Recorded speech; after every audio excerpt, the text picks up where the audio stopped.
Allez mon Pierre, c'est reparti. C'est reparti. Et ben voilà, hein. Et maintenant, rendez-vous avec DS5. DS5. Oui, je sais, c'est pas le dernier modèle de Citroën, c'est pas le dernier modèle de DS.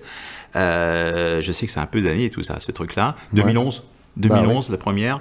2014, en réalité, pour la version DS, quand Citroën a décidé de donner à la gamme DS, le catalogue DS, les lettres de noblesse, histoire de montrer aux Chinois qu'on savait faire des voitures. C'est ça. Et des voitures premium, on y revient, c'est pas vrai, haut de gamme. Tout ça pour aller chatouiller, pour être franc, pour aller chatouiller Lexus du côté Toyota et Infiniti et quelques Allemandes, dont qui n'ont pas besoin eux de jouer la carte indépendante pour pouvoir taper dans le luxe ou dans ce qu'on appelle le luxe. Voilà. Bref, aujourd'hui, moi, on vous propose une DS5 en Blue HDI avec le moteur 150 chevaux dans une finition sympa. Bon, bien sûr, hein, on l'a dit, c'est quand même le haut de gamme à la française. C'est ça. Puisque en France, malheureusement, on n'a pas mieux. Depuis la disparition des C6, 607 et autres Velsatis. Un truc qui est fantastique sur ce bagnole, c'est le siège bracelet-montre. Ah, ça, c'est superbe. Ça, c'est superbe. Et en finition, c'est vrai que c'est pas mal. Évidemment, c'est une Citroën. Hein. Faut pas non plus. Oui, c'est une Citroën à la base. C'est une Citroën avec ses défauts et ses qualités et son originalité. Sauf que là, bizarrement, je ne retrouve pas, hélas, la suspension hydractive. Qui quand même a fait les belles heures de Citroën sur ces hauts de gamme. Et qui sort toujours sur la C5 d'ailleurs. Qui sort toujours sur la C5 et qui était parfaitement maîtrisé aujourd'hui, contrairement à la sortie de la DS. Parce que je ne comprends pas pourquoi ils n'ont pas marqué pour monter là-dessus. Ça, c'est un truc... Surtout quand on s'appelle DS et qu'on nous fait tout un foin en nous rappelant la vraie DS de 55. Il y a quand même deux constructeurs en France qui ont deux choses fantastiques. Oui. C'est Citroën qui a la directive. Oui. Qu'on essaye ça, c'est quand même quelque chose. Renault qui a ses 4 roues directrices. Oui. Quand on essaye ça, c'est quand même quelque chose. C'est pas mal. Et je sais pas pourquoi, mais ils n'arrivent pas à le vendre. Oui, mais ça, c'est un problème de motivation de réseau. C'est-à-dire que je pense que on n'arrive pas à expliquer, mais c'est valable. On a essayé l'Astra il n'y a pas longtemps. Je veux dire, c'est pareil avec son éclairage fabuleux. On a fait prochaine émission. Oui, c'est sa prochaine émission. On se donnera rendez-vous à ce moment-là. Mais je veux dire, c'est vrai que quand on essaye une Astra, on se dit, mais c'est pas possible, pourquoi ils n'en vendent pas? Donc je pense que c'est une question de vendeur, c'est une question de réseau. Et au lieu que le marketing s'occupe de la presse, il ferait bien de s'occuper de son réseau. La DS5. Oh, c'est un message, ça. Ouais. Oh, c'est pas bon, ça. Oh, c'est pas bon. C'est vrai, ouais. Et la DS5, c'est une voiture, quand tu la regardes de tous les côtés, elle est belle, elle est magnifique.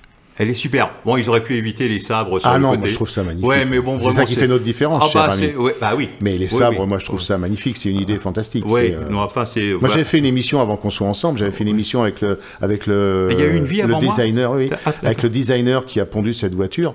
Mais le type, il a vraiment été loin dans sa démarche et il a vraiment fait une très très belle voiture. Ouais, enfin bon, vraiment. Le blanc qu'on avait, c'est peut-être pas spécialement ce qui la met le plus en valeur, mais moi, je la trouve. Il manquait les clés. On n'avait pas les trucs d'ambulance nous-dessus. Hein, donc, non. Ça, t'es d'accord avec moi, j'ai horreur des voitures blanches, mais bon, c'est un autre problème. C'est mon goût, c'est personnel. Mais je veux dire, cette voiture, elle est belle, je ne comprends pas pourquoi elle ne s'est pas vendue. Elle ne s'est pas vendue parce que c'est une Citroën. Et que Citroën n'a jamais été fichu de vendre des hauts de gamme. Donc c'est tout simple, c'est-à-dire en France, on a peur de faire des reprises. Quand on vend des DS5, quand on vend des 607, quand on vend des Velsatis, il faut s'attendre à reprendre du Mercedes, de l'Audi, etc. C'est clair. Ouais. Et là, les réseaux, quand ils voient ça dans leur parc, ils n'ont qu'une chose, c'est de téléphoner à la concession Mercedes, etc., pour savoir s'ils peuvent pas reprendre contre une Mercedes de Renault ou de Peugeot, voilà, pour dégager. Ça leur fait peur, alors que ce sont des voitures fantastiques qui leur permettraient de faire. Tu te rends compte, une DS5 qui est sortie en hybride 4 quand même. Oui, et alors ce que j'ai vu par contre quand j'ai préparé cette émission, parce que je la prépare un petit peu. Ouais, t'es pas comme moi. Juste un peu, voilà. Je veux dire, j'ai vu que l'hybride était toujours au catalogue. Ah bon? Et oui. Et devine quoi, mon cher Pierre? Elle est toujours au catalogue en version diesel. Magnifique. C'est magnifique. Et ça, on en entend parler quelque part. On va en prendre une quand même avant qu'il arrête. On va en prendre une pour se faire plaisir. Aucun réseau, aucun rien. Alors que là, il y a une technologie.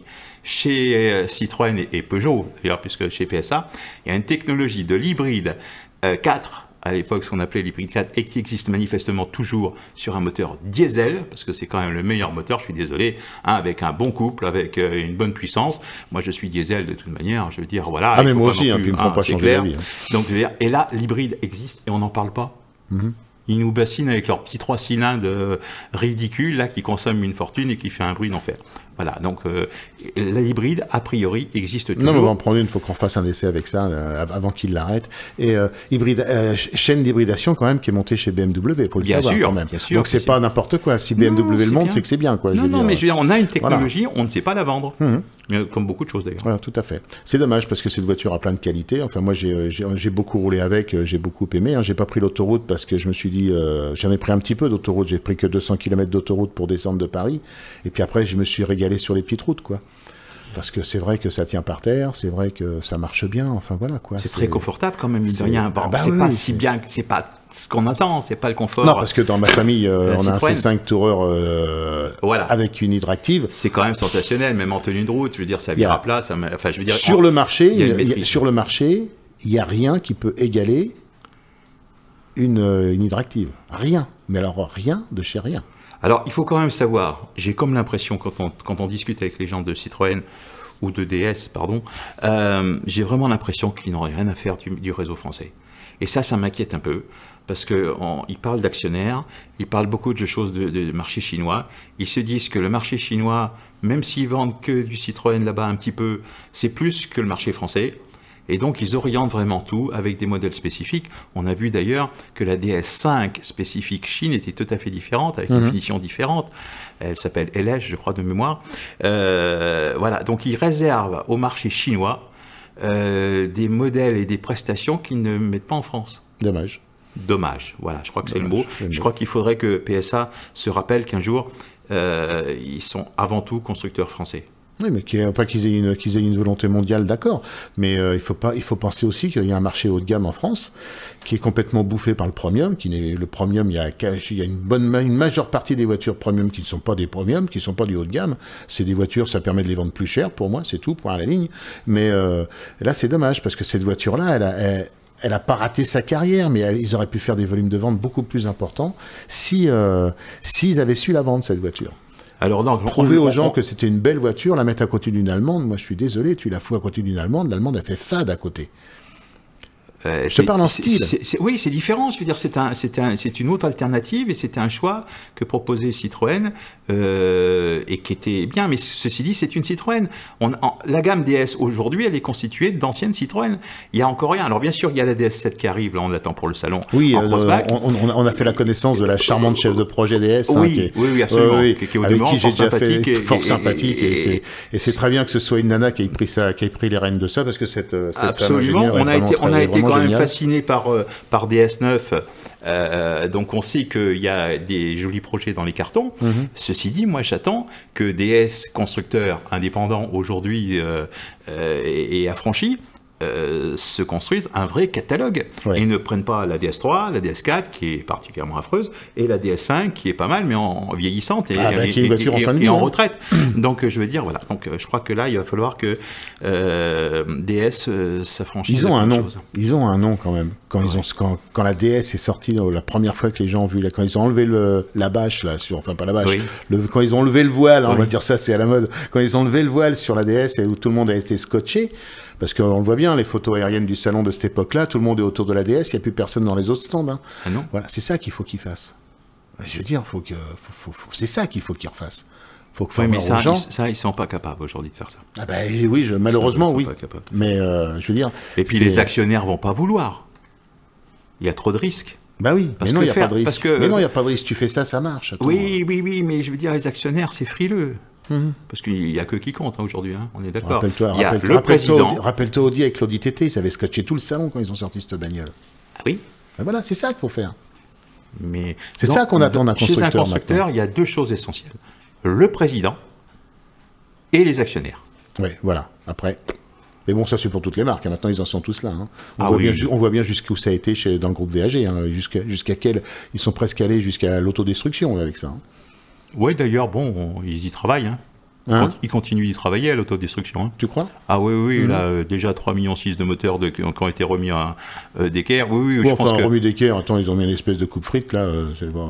Le problème est plus costaud que ça. Hein. Ah oui, puis il est plus général que ça. Bref, tout ça, c'est pour en revenir que c'est exactement ça, c'est qu'il y a un patron, et puis des actionnaires, et puis à bout d'un moment, tout le reste compte plus, alors qu'il y a quand même des techniciens. Mais tu vois, Pierre, moi, ce qui me déçoit, c'est ton côté mauvaise langue, là, sur ce coup-là. Moi, il y a quand même des techniciens.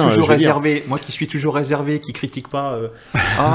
Je veux dire par là, il y a quand même des techniciens. Enfin, moi, j'en connais pas mal dans le monde de l'automobile, qui sont quand même des pointures en France, hein, que ce soit. On a des valeurs, on a des vraies valeurs. Ça, il y a des mecs, c'est des pointures quand même. Et je pense qu'il faudrait les laisser un peu plus s'exprimer, quoi. Alors, ce qui est pas mal sur la DS5, pour en revenir là-dessus, c'est que la dernière version, celle après le restyling DS, qui a servi uniquement à enlever les chevrons, ils ont perdu tous les boutons. Parce que c'est vrai que la première Citroën DS5, quand elle est sortie, il y avait quand même une foule de boutons un peu partout. Il y avait plus d'une trentaine de boutons qui machin. Mal, hein. Et moi, j'aime bien, contrairement à certains, moi j'aime bien parce que j'aime bien les accès directs aux fonctions. J'aime pas aller chercher 4-5 trucs sur l'écran multimédia quand il fonctionne pour aller chercher une fonction et couper la navigation parce que je veux la clim, etc. Donc là, mais là, on est dans une période où il faut épurer les planches de bord. Oui, moi je trouve ça très bien. Hein. Oui, mais à force d'épurer, des fois on se trouve rien. Donc, non, mais faut pas non plus que ça tombe dans l'exagération. Mais l'épuration, c'est quand même, ça fait quand même pas mal de mal pour les voitures parce que on était arrivé avec des voitures où maintenant il y a tellement de fonctions sur les voitures, un bouton par fonction. Il faut avoir fait une formation piano bar pour se servir de sa voiture après. Tu comprends? Ouais, je sais. Mais bon, voilà. Mais c'est bien les boutons. Voilà, je pense que notre ami nous remet en ligne directement. Oui. Écoute, oui, on a bien parlé de la DS5, on a bien parlé de l'Infiniti. Hein? On a bien parlé, on en a parlé. Voilà. On n'a pas. Bien parlé. Bien aussi, on en a bien parlé. Enfin, on en a bien parlé. En plus, nous, on les essaye. Voilà, nous, on les essaye. Ce qui n'est pas le cas de tout le monde. C'est pas le cas de tout le monde. Donc, par contre, voilà, un message pour DS, faites-nous des vraies voitures, quoi. Je veux dire, avec continuez la DS5, mais en plus loin encore. Allez plus loin que la DS5. Allez-y. Et puis, un message pour PSA, rendez-nous le RCZ. Oui. Oh, s'il vous plaît. Pitié, pour une fois qu'on avait une vraie voiture. Bon, allez. Voilà. On vous laisse. On va aller au Salon de Genève pour vous, chères auditrices, auditeurs. Oui. Et la prochaine émission, ça sera le Salon de Genève. Et il ne nous reste plus qu'à vous dire au revoir.